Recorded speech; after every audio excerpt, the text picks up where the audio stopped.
Welcome to my new blog. તો આજે હું આજે કેસર કલાકંદની રેસીપી આપવાની છું. તો એની માટે મેં અહીંયા આગળ 250 ml દૂધ લઈ લીધું છે અને આ ઓરેન્જ જ્યુસ જે મેં ફ્રેશ જ એક ઓરેન્જનો જ્યુસ કાઢી લીધો છે. ગાર્નિશિંગ માટે પિસ્તા છે. આ 2-3 ટીપા લીંબુના પધરાવીશ અને આ 1 વાટકી જેટલી હું આમાં મિશ્રી પધરાવીશ. અને આ મેં 250 ml ને દૂધને ઉકળવા મૂકી દીધું છે અને હવે હું આમાં લીંબુ પધરાવીશ. તો તમે જોઈ શકો છો મેં 2 થી 3 ટીપા લીંબુ પધરાવ્યું છે અને આ 1 વાટકી મિશ્રી પધરાવી દઈશ. અને મેં અહીંયા આગળ ફ્રેશ ઓરેન્જ જ્યુસ કાઢી રાખ્યો છે અને હવે આમાંથી આ મેં લીંબુના ટીપા પણ પધરાવી દીધા છે, મિશ્રી પણ પધરાવી દીધી છે.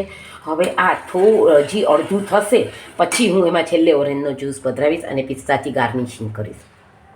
તો તમે જોઈ શકો છો કે આપણે એકદમ દૂધ જાડું થઈ ગયું છે. હવે કણી પડતું થઈ જશે ત્યારે હું હજી થોડુંક એને મળવા દઈશ. તો તમે જોઈ શકો છો કે આ ઓરેન્જ જ્યુસ છે હું આમાં પધરાવી દઈશ, કારણ કે આપણે ઓરેન્જ કલાકંદ કરવાના છીએ.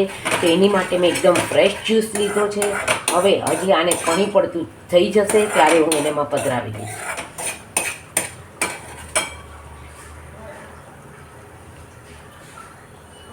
તો તમે જોઈ શકો છો કે આપણું હમણાં હું ચેક કરી લઈશ, ગોટી પડતું થશે એટલે પધરાવી દઈશ. આ ટીનને મેં ઘીથી ગ્રીસ કરી રાખ્યું છે અને એમાં પિસ્તાથી ગાર્નિશિંગ કરીશ. અને આમાં તો તમે જોઈ શકો છો મેં ગેસ બંધ કરી દીધો છે. આપણું ગોટી પડતું થઈ ગયું છે. હવે હું આને ટીનમાં પધરાવી દઈશ અને ઠરવા દઈશ. તો તમે જોઈ શકો છો કે આપણું આ તૈયાર થઈ ગયું છે ઓરેન્જ કલાકંદ. એની ઉપર હવે હું પિસ્તાથી ગાર્નિશિંગ કરી લઈશ.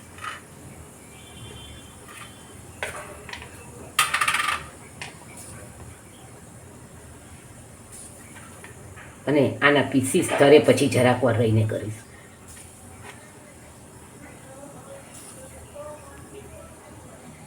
તો thank you for watching my video. Like, share and subscribe. C you tomorrow.